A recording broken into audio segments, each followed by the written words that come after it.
Morning बच्चों, सुप्रभात। मेरा नाम है रूबी यादव और मैं आप सभी को हिंदी पढ़ाती हूँ। ठीक है बच्चों, पिछली वीडियो में हम पार्ट 1 पूरा एक्सप्लेन कर चुके हैं और उसको अच्छे से समझ भी चुके हैं। तो मुझे उम्मीद है आप सभी बच्चों को पार्ट अच्छे से समझ आया होगा। अब इस वीडियो में हम कुछ अभ्यास प्रश्न दिए हुए हैं, उनको सॉल्व करेंगे। ठीक है बच्चों, अभ्यास प्रश्न की हम शुरुआत करते हैं शब्द ज्ञान से। पहले नंबर पर इसमें दिया हुआ है शब्द ज्ञान। आप सभी की बुकों में भी दिया होगा, बुक्स में, तो आप उसमें भी शब्द ज्ञान को देखना। अब इसमें फर्स्ट नंबर पर दिया हुआ है संवारना। संवारना को इंग्लिश में बोलते हैं डेकोरेट। डेकोरेट का हिंदी अर्थ हो जाएगा सजाया। तो संवारना का हिंदी अर्थ क्या हो जाएगा? सजाया। ठीक है बच्चों, समझ आया? ठीक है। नेक्स्ट दिया हुआ है जग। जग को इंग्लिश में बोलते हैं यूनिवर्स। यूनिवर्स, इसी का हिंदी अर्थ क्या हो जाएगा? संसार। तो जग का और यूनिवर्स का हिंदी अर्थ क्या हो जाएगा? संसार। ठीक है बच्चों। नेक्स्ट दिया हुआ है न्यारा। न्यारा को इंग्लिश में बोलते हैं डियर। डियर, इसका हिंदी अर्थ हो जाएगा सबसे अलग। न्यारा मीन्स क्या होता है? सबसे अलग। समझ आया बच्चों? ठीक है। अब नेक्स्ट दिया हुआ है प्रतिपल। प्रतिपल को इंग्लिश में बोलते हैं एवरी टाइम। एवरी टाइम, इसी को फिर इसका हिंदी अर्थ हो जाएगा हर समय। प्रतिपल का हिंदी अर्थ क्या हो जाएगा? हर समय। ठीक है बच्चों, समझ आया? नेक्स्ट दिया हुआ है चरण। चरण को बोलते हैं फुट। फुट, इसका हिंदी अर्थ हो जाएगा पैर। चरण को हिंदी में क्या बोलेंगे, या हिंदी इसका अर्थ हो जाएगा पैर। ठीक है बच्चों, समझ आया? नेक्स्ट दिया हुआ है प्रकृति। प्रकृति को इंग्लिश में बोलते हैं नेचर। उसका हिंदी अर्थ हो जाएगा कुदरत। प्रकृति को क्या बोलते हैं? कुदरत। ठीक है बच्चों, इंग्लिश में इसी को बोलते हैं नेचर और इसका हिंदी जो अर्थ निकालेंगे उसमें क्या बोलेंगे? कुदरत। ठीक है बच्चों। नेक्स्ट दिया हुआ है निज। निज को इंग्लिश में बोलते हैं प्राइवेट। इसका हिंदी अर्थ हो जाएगा अपना। निज मीन्स क्या होता है? अपना, या फिर इंग्लिश में वो इसको बोलते हैं प्राइवेट। ठीक है बच्चों, शब्द ज्ञान समझ आया सभी को? ठीक है। अब नेक्स्ट चलते हैं। नेक्स्ट दिया हुआ है पहले नंबर पर सही उत्तर के सामने सही का चिन्ह लगाएं। तो आप सभी बच्चे अपनी बुक निकालेंगे और उसमें जो सही अर्थ होगा उसके आगे सही का निशान लगाएंगे। ठीक है बच्चों। पहले का नंबर पर दिया हुआ है प्रकृति अपने हाथों से निखारती है। आ नंबर पर दिया है घर का रूप। बा नंबर पर दिया हुआ है पृथ्वी का रूप। सा नंबर पर दिया हुआ है सड़क का रूप। दा नंबर पर दिया हुआ है इनमें से कोई नहीं। तो बच्चों, हम पाठ में पढ़ चुके हैं प्रकृति अपने हाथों से किसको निखारती है। तो इसका जो बा नंबर का आंसर है पृथ्वी का रूप, ये सही हो जाएगा और इसी के आगे आप सही का निशान लगा दीजिए। ठीक है बच्चों। अब नेक्स्ट खा नंबर पर दिया हुआ है उत्तर दिशा में कौन खड़ा है। उत्तर दिशा में पहले नंबर पर दिया हुआ है आ नंबर पर आदमी। बा पर दिया हुआ है हिमालय। सा पर दिया हुआ है नल और दा इनमें से कोई नहीं।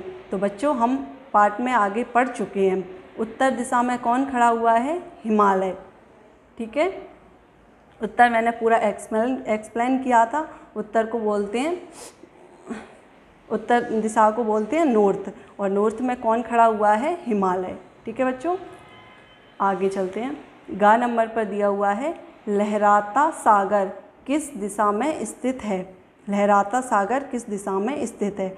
आ नंबर पर दिया हुआ है उत्तर। बा नंबर पर दिया हुआ है दक्षिण। सा नंबर पर दिया हुआ है पूर्व और दा इनमें से कोई नहीं। तो सागर मैंने आप सभी को बताया हुआ था दक्षिण दिशा में है। दक्षिण को हम इंग्लिश में क्या बोलते हैं? साउथ। तो सागर कौन सी दिशा में है?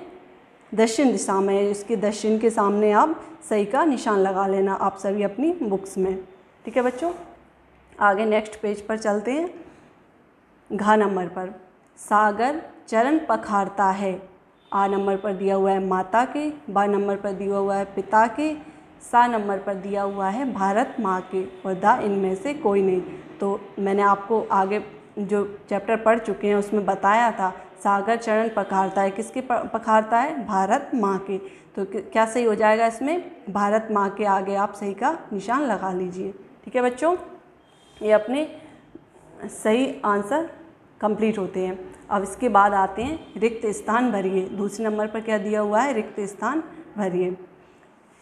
अब इसमें पहले नंबर पर दिया हुआ है का करके, मातृभूमि की सेवा करके अपना जीवन खालिस्तान बनाएं।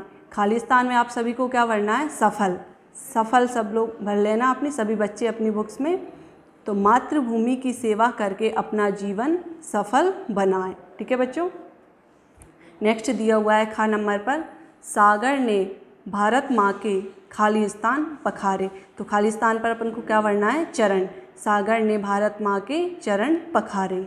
ठीक है बच्चों, समझ आया? इसमें क्या भरा हो जाएगा? चरण। नेक्स्ट दिया हुआ है गा नंबर पर, हिमालय खालिस्तान रक्षा करता है। खालिस्तान पर क्या हो जाएगा? प्रतिपल। हिमालय प्रतिपल रक्षा करता है। प्रतिपल का मैंने आप सभी को अर्थ भी बताया था। प्रतिपल का अर्थ होता है हर समय, हर पल रक्षा करता है। किससे रक्षा करता है? दुश्मनों से। ठीक है बच्चों, हिमालय प्रतिपल रक्षा करता है। हमने मिलकर रूप संवारा। खालिस्तान दिया हुआ है, उसमें क्या भरा हो जाएगा? रूप संवारा।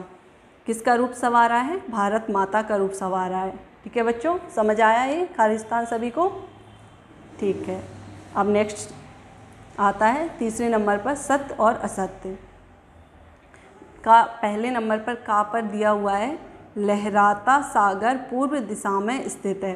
अब बच्चों मैंने बताया था आप सभी को, लहराता सागर कौन सी दिशा में स्थित है? दक्षिण दिशा में, जिसको हम इंग्लिश में बोलते हैं साउथ।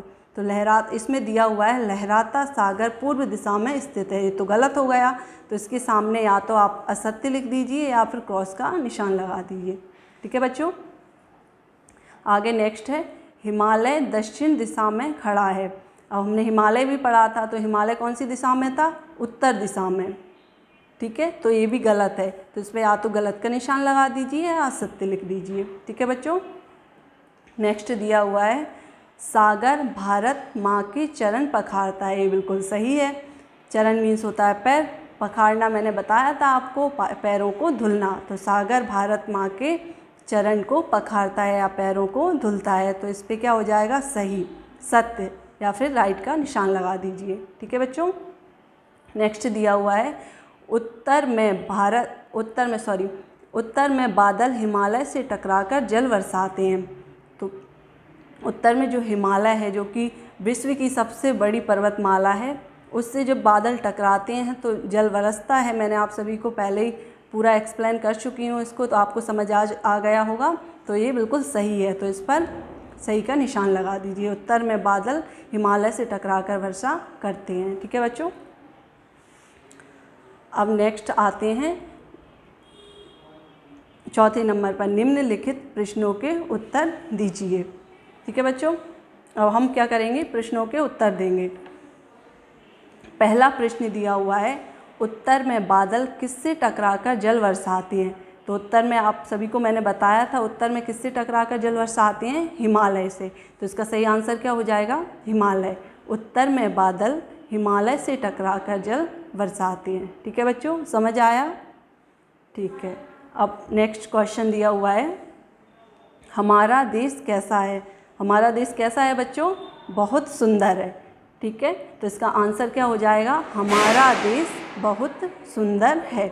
इसका आंसर लिखना, हमारा देश बहुत सुंदर है। ठीक है बच्चों। नेक्स्ट चलते हैं, गंगा की पावन धारा क्या करती है। गंगा, इसका आंसर हो जाएगा धरती को हरा भरा करती है। क्या करती है गंगा की पावन धारा? धरती को हरा भरा करती है। ठीक है, तो इसका आंसर क्या हो जाएगा? धरती को हरा भरा करती है। आप सभी बच्चे जो प्रश्न दिए हुए हैं उनके आगे इसको लिख लेना। ठीक है। नेक्स्ट प्रश्न दिया हुआ है, धरती का रूप कौन निखारता है। धरती का रूप प्रकृति निखारती है। प्रकृति मैंने आप सभी बच्चों को बताया भी है, इंग्लिश में इसको नेचर बोलते हैं। इसका अर्थ होता है कुदरत। तो धरती का रूप कौन निखारता है? प्रकृति। हरे भरे पेड़ पौधे फूल ये सब धरती पर ही उगते हैं ना, तो ये धरती का रूप कौन निखारती है? प्रकृति। ठीक है बच्चों, समझ आया प्रश्न और उत्तर? कोई प्रॉब्लम तो नहीं है? ठीक है, चलो आगे चलते हैं। शब्दबोध पहला दिया हुआ है, वर्ण पहेली में से दो दो पर्यायवाची शब्द चुनकर लिखिए। अब क्या करना है, जो शब्द दिए हो उनके अपन को दो दो पर्यायवाची लिखना है। ठीक है बच्चों, पहले नंबर पर दिया हुआ है जग। जग का पर्यायवाची होता है संसार और जगत। तो पहले नंबर पर लिखना संसार, दूसरे नंबर पर लिखना जगत। ठीक है बच्चों। नेक्स्ट आता है बादल। बादल, बादल को बोलते हैं मेघ और अम्बुज। तो पहले नंबर पर लिखना मेघ और दूसरे नंबर पर अम्बुज। ठीक है बच्चों। नेक्स्ट आता है चरण। चरण को बोलते हैं पैर और पग। पहले नंबर पर पैर और दूसरे नंबर पर पग। ठीक है बच्चों। नेक्स्ट आता है जल। जल को बोलते हैं पानी या नीर। पानी और नीर, इसके दो पर्यायवाची हो जाएंगे। तो पहले नंबर पर लिखेंगे पानी और दूसरे नंबर पर नीर। ठीक है बच्चों, ये अपने पर्यायवाची कंप्लीट होते हैं। मुझे उम्मीद है आप सभी को ये समझ आया होगा। अब यहाँ हमारी बुक्स में साइड में एक बॉक्स दिया हुआ है जिसमें कुछ अक्षर बने हुए हैं, शब्द बने हुए हैं।